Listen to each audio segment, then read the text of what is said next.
everybody. A while back I broke down the 10 super popular tropes I absolutely hate, and now I'm flipping the script.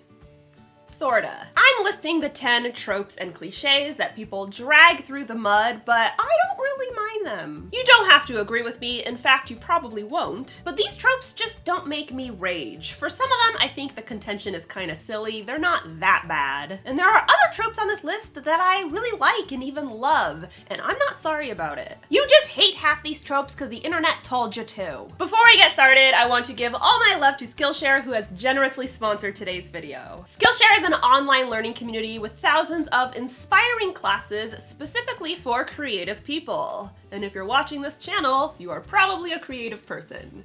Just a hunch. They've got a range of classes in different topics like illustration to graphic design, from business to marketing, and of course they have classes in creative writing. Skillshare is created specifically for learning. That means no ads, and plus their classes are divided into little bite-sized chunks, which makes them super easy to fit into your schedule. On top of that, they are constantly releasing brand new premium classes, so you can up your game all the time. I am both a student at Skillshare as well as a teacher. I recently released a brand new class to Skillshare all about how to self-publish your book from start to finish. It's a step-by-step guide to self-publishing the right way so you can tackle the process easily and effectively. I've also got a couple of other classes all about digital marketing for writers so you can grow your author platform and have an awesome book release. Whether you're looking to grow your craft or explore brand new skills, Skillshare's got you covered. Plus, they are super affordable. An annual subscription is less than 10 bucks a month.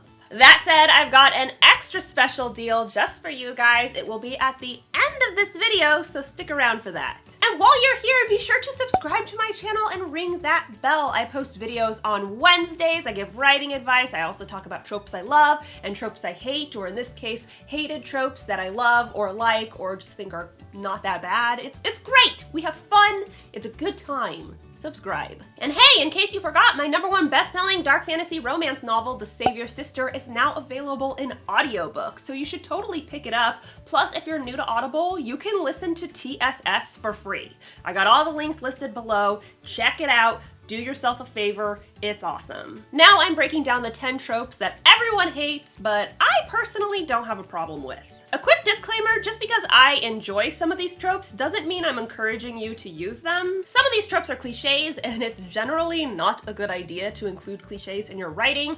I'm just explaining why they don't particularly bother me. Number 1, the orphaned MC. This one had to be listed first for a reason. Because it's awesome. People hate on the orphaned MC trope. They say it's not realistic, which is just the dumbest shit I've ever heard. Do you think orphans don't exist? That parents just never die? I've also heard that it's used a lot, and yeah, it is. Because it's perfect. For starters, it makes the main character instantly sympathetic. Being an orphan is fucking hard. Second, it gets the parents out of the picture. Parents screw up plot lines. They're always setting curfews, checking in on their kids, visiting for the holidays. They're always getting mixed up in shit. But you don't gotta deal with that if they're dead. I will stand by the orphan MC forever and always. It is a great trope, and anyone who says otherwise is an idiot. Number 2, the mean girl. This isn't a trope I love per se, but a lot of people hate the mean girl trope, and I don't really agree with the flack. Sometimes people say it's damaging, that it pits women against one another, and I can agree with that if all the women in a book are written this way. However, if you got a mix of nice girls and mean girls, I don't see the harm. If anything, it's just realistic. Mean people exist. Some of them are girls.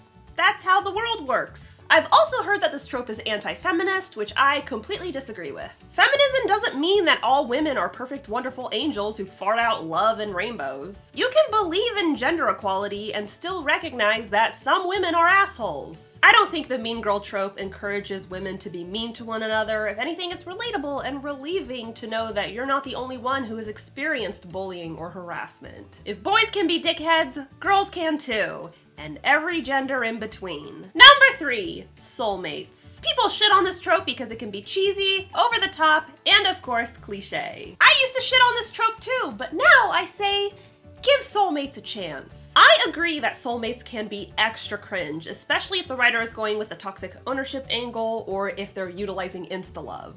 But the concept of soulmates is so broad and open to interpretation that you could do really creative things with it. I've seen some soulmate concepts that were so fun and unique, I wished I had thought of them. Plus it's romantic. We all want to feel like we are destined for love and happiness. All I'm saying is I wouldn't be against writing soulmates in the future. I think it's fun and cute. Sue me. Number 4, plot armor. Why you want everyone to die so badly? There are situations where a character being spared is unrealistic. You gotta make it make sense given the stakes and the circumstances. What I don't understand is the widespread hatred when the main cast survives, period. Why do you want so desperately for everyone to die? Why is that the only source of realism for you? And I'm saying this as a bitch who murders the shit out of her characters. I have no problem kicking them off. But I also have no problem reading books where the characters live. If I like them, I kind of want them to stick around. I think you guys may have read or watched a little too much Game of Thrones and you've forgotten that some people may not be gutted or beheaded or blown to bits. Survival does happen sometimes, I promise. Number 5, the mirror cliche. The mirror cliche is when a protagonist stands in front of a mirror toward the beginning of the book in order for the reader to get their physical description. It is definitely overdone and should probably be avoided. However, outside of it being an overdone cliche, which it absolutely is, the flack this trope gets doesn't really make sense to me. The first criticism I see is people don't actually do this. They don't study their reflection. What the fuck do you think is the point of looking in a mirror? I study my reflection all the time. The features that I like, the features that I don't like. That's the whole point of looking in a mirror. The second criticism is it's unrealistic. No one would describe their appearance to a random audience. They also wouldn't describe their step-by-step movements through every occurrence throughout their life. But that's what you're writing throughout your entire story, because that's how narrative works. The physical description isn't them literally saying, "Hey guys, here's what I look like." It's a narrative tool. Like I said, this technique should be avoided because it has been done to death, but don't tell me it doesn't make sense, because it does. Number 6, the damsel in distress. Hear me out. The damsel in distress usually sucks because 9 times out of 10, the damsel is incompetent, which is fucking annoying. However, if you removed this element, if the damsel is a capable, smart, strong-willed woman who just happens to be in a shitty situation, then I have no problem with a hero swooping in and saving the day. It's romantic and swoon-worthy and inspiring, and who says the damsel has to be a woman? I think a lot of people, regardless of gender, like the idea of someone they love being there for them in their greatest time of need. Isn't that something that everyone kind of wants? As long as our damsel has her shit together, I'm fine with a heroic rescue. It gives me all the feels. Number 7, dream sequences. It's typically considered a cliche to open your book with a dream, especially if dreams are not a recurring theme throughout the book, and that's the only dream readers are gonna get right at the beginning. This would be considered a fake out. It doesn't make sense because you're opening your book with something that's not plot centric. However, some people hate dream sequences in any form and in any situation, and I'm not here for that shit. I've heard people say that dreams aren't relevant because they don't matter. They're just dreams. Dreams have been analyzed throughout history, philosophically, religiously, and scientifically. They matter. A lot. Some people believe dreams have meaning, that the images and symbols are subconscious messages. And even if you don't believe this, dreams can reveal a lot about what you're going through mentally and emotionally. In general, be careful of stepping into cliche territory, but when done right, I love books that feature dream sequences because I find them fascinating. Number 8, pretty people. I'm the first person to say that unless you're writing erotica, your characters shouldn't be 11s out of 10s. But I'm sorry, I like reading about pretty people. They don't have to be perfect or flawless to be hot. But Jenna, it's just not realistic to write pretty people. You should be writing real characters. Hold up, pretty people aren't real? Then what are they? I agree with the push for body diversification in fiction. However, I don't know if you know this, pretty people can be disabled. Pretty people can have stomach rolls. Pretty people can have vitiligo. There is beauty in so many different types of people, and I don't think you need to paint your cast as homely in order to be realistic. If anything, celebrating the beauty in their uniqueness is a lot more appealing. Number 9, resurrection. I understand that the overuse of resurrection in a story will eliminate the stakes and start to look like a scapegoat. I absolutely do not recommend that you use resurrection willy-nilly.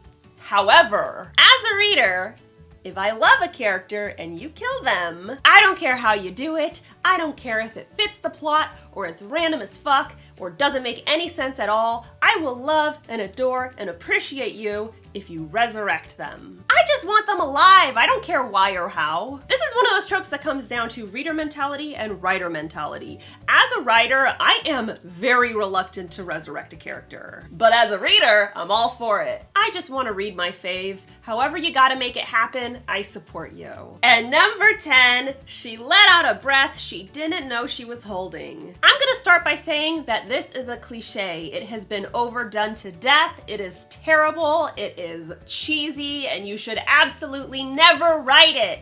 Do you hear me? Never. I don't like it because it's a cliche, especially in young adult and in fan fiction. Every time you read it, you're just like, ugh.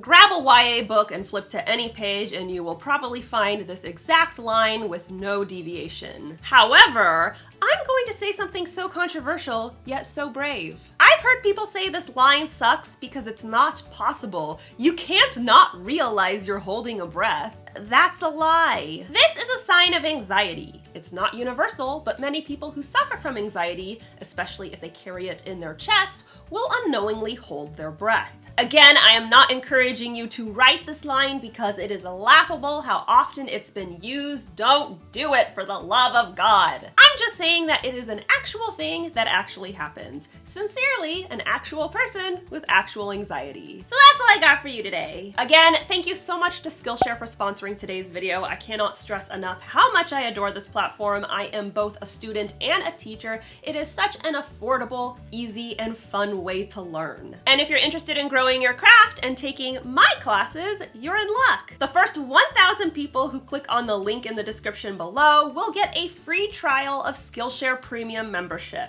That's a free trial, $0. All you gotta do is click the link, but do it fast because only 1,000 people are gonna get it. Get on it, click it, do it, yeah. Don't forget to subscribe to my channel. I post new videos on Wednesdays, and if you want to be alerted as soon as I upload, ring that bell. The Savior Sister is available in audiobook right now, so if you want to listen to my #1 best-selling dark fantasy romance, now is the time. And even better, if you're new to Audible, you can listen for free.